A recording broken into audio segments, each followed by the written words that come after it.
So this is some new shit, and I don't know what it's called yet.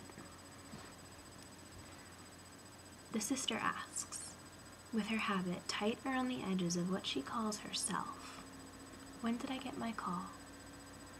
And in the moment of breath that exchanges between us, I wonder, as if it weren't up to me, whether I'll tell her the truth.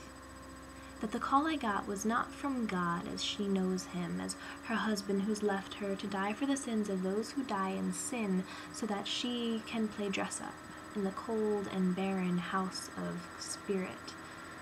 That the call I got did not come in dream or during fervent prayer or in the middle of nowhere after a particularly hopeless day, no. The call I got did not whisper in my ear or in my heart, and the house of God did not feel like coming home.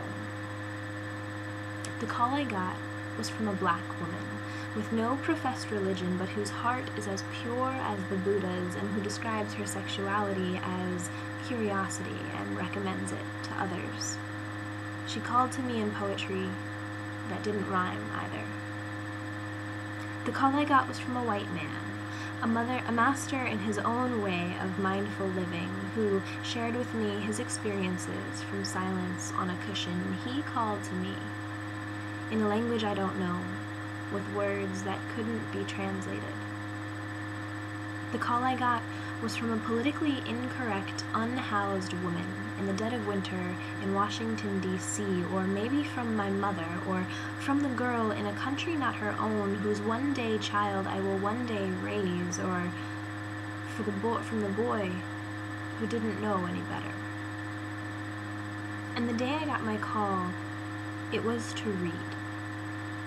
A call to literacy, to literally supersede the worse-than-dead non-consciousness, and instead train our mind, despite how disinclined we are to recognize that grain of truth the white man on his cushion told me about.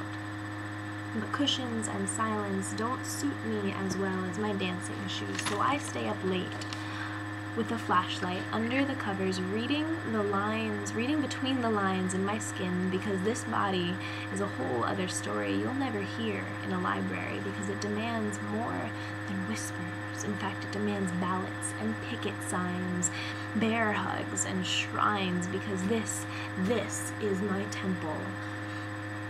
The house of spirit that feels more like home every day, and the call I got taught me that.